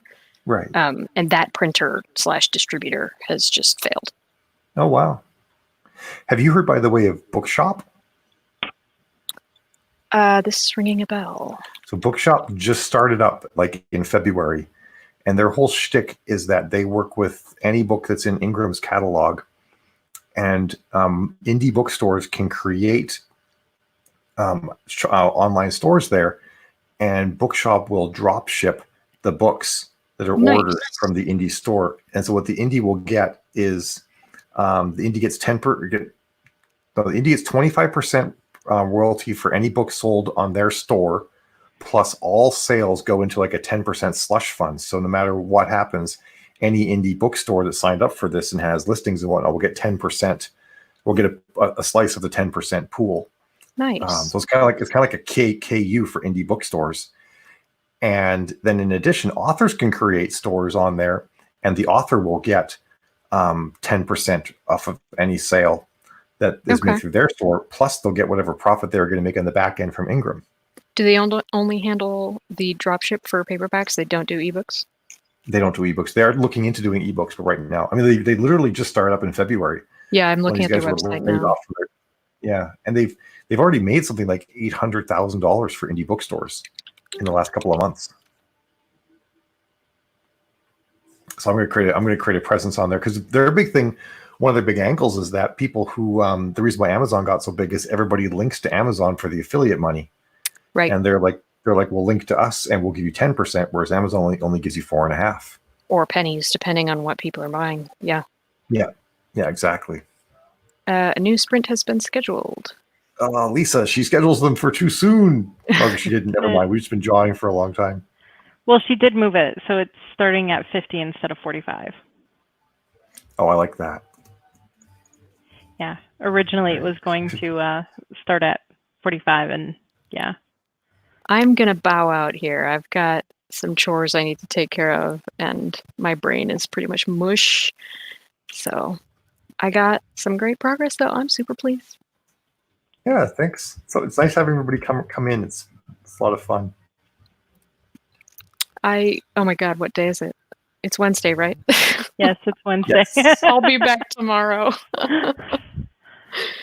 Have a good time. All right, you too. Ciao. Yeah, I think I'm going to bow out too. Okay. Tomorrow I'll have to look at what the day job's doing. Yeah, they've gotten up.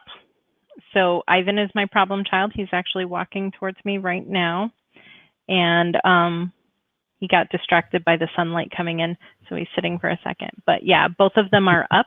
So this is my cue that if I don't want there to be fighting amongst my little children here, that I should probably go feed them. Okay. It was awesome having you today, Miranda. Your first time on camera. It is. Once the, pandemic, kind of slew of everyone buying them goes away, I'll buy an actual web camera and not have to have 3 computers set up on my desk. But but it was fun. I was able to work it. I'll have to buy I think darker curtains for my window here, but yeah, we'll work it out. Totally. Either that or I'm like the Smoky Man. I'll just sit back in the shadow here. I like it. That's what I do. I'm like all reclined and everything. Yeah, I'll just move backwards. You won't see me. That's That's hilarious. All right, Mal, thank you. You bet. Bye. See ya. And see you tomorrow. Ciao.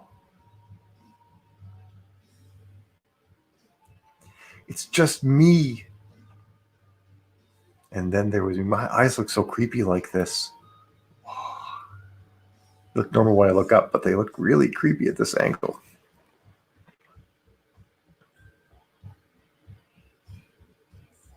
Oh, Tammy's still lurking.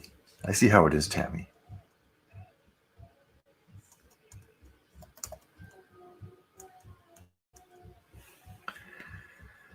Oh, I think I got one more sprint in me before later on tonight. Last night I actually still got like I think 600 or 700 in the evening, which was good.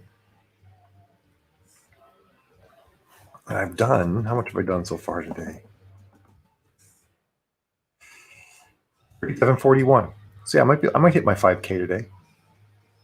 It probably won't be that hard to do it.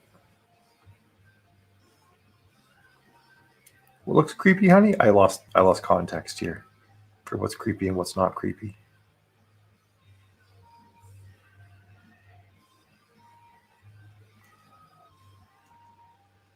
Now I'm like talking to myself again. I've gotten so used to talking with other people in real time. When I do these by myself, it feels so weird.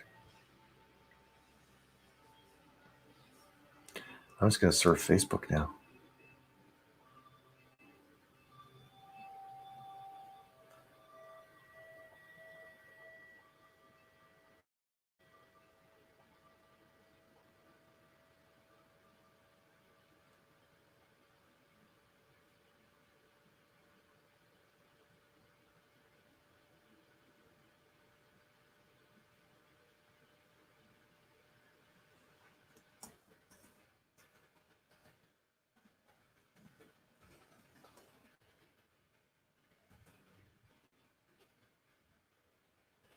So I'm running an ad on Facebook, shocker, right?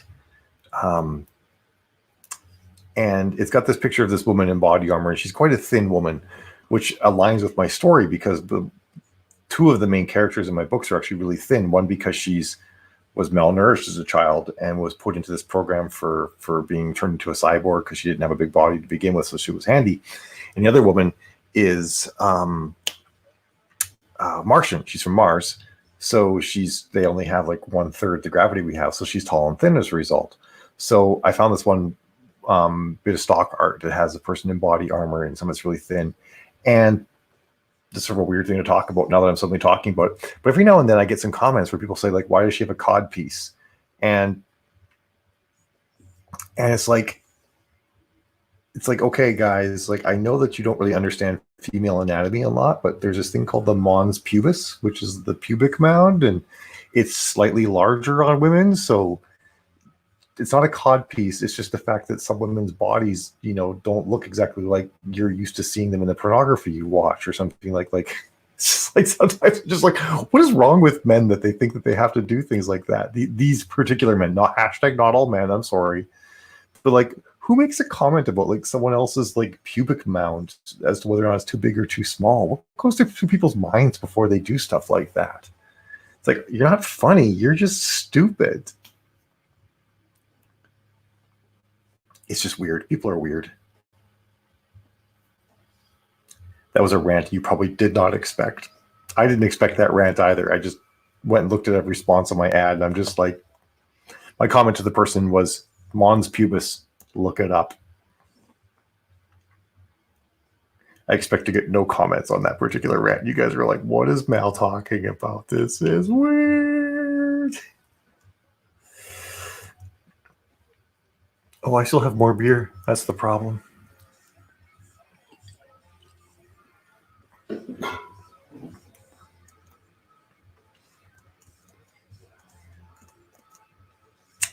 All right. Closing all the Facebook tabs. That is the best move at this point.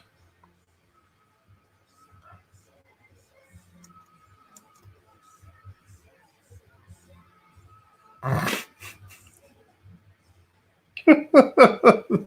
love the fact that you're still listening to me, Tammy. It's like the sprint is, you've left and not sprinting anymore. And there we go.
Oh,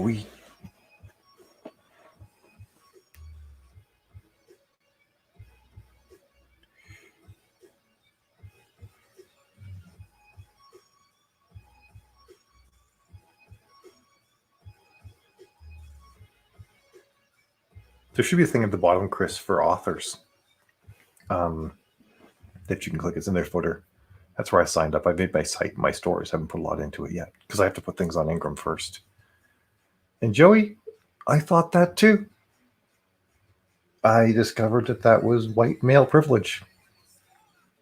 Not, I don't mean that like in an insulting, accusatory way. It just was a lesson for me that growing up as white and male caused me not to have people be as intentionally cruel to me as they are now.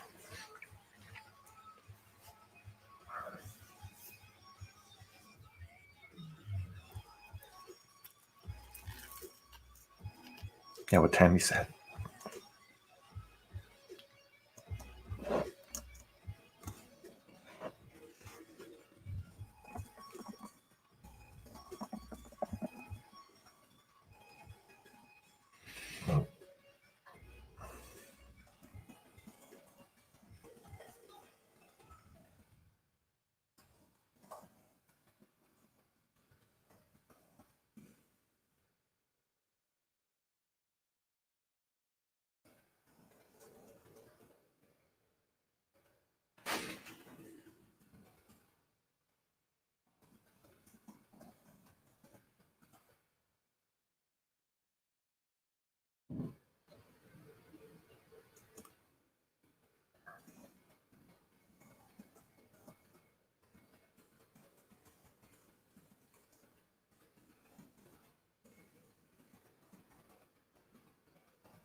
Oh, I wrote over 400 words that sprint. I didn't even think it. I kind of like spaced for a while trying to figure out what the heck to do. Go meat. I think this is about it for me this afternoon too, though, because I hear the sounds of supper being prepared upstairs. Let me see what my totals are for the day so far.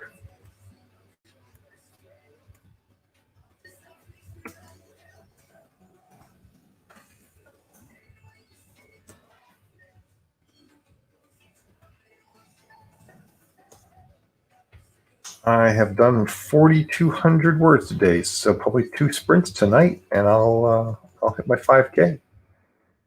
And this book is probably like,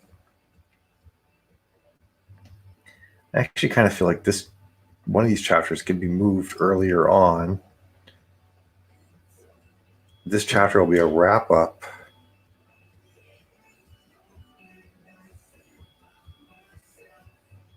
As will this one.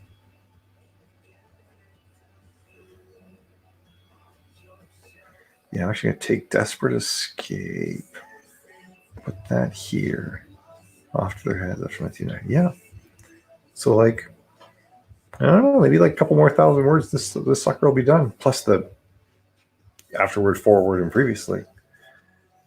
Which is good. It'll make it longer than the first book in the series. It's always a nice feature. Thanks, Joey. All right, I think I'm going to wrap it up. Call it quits for the night.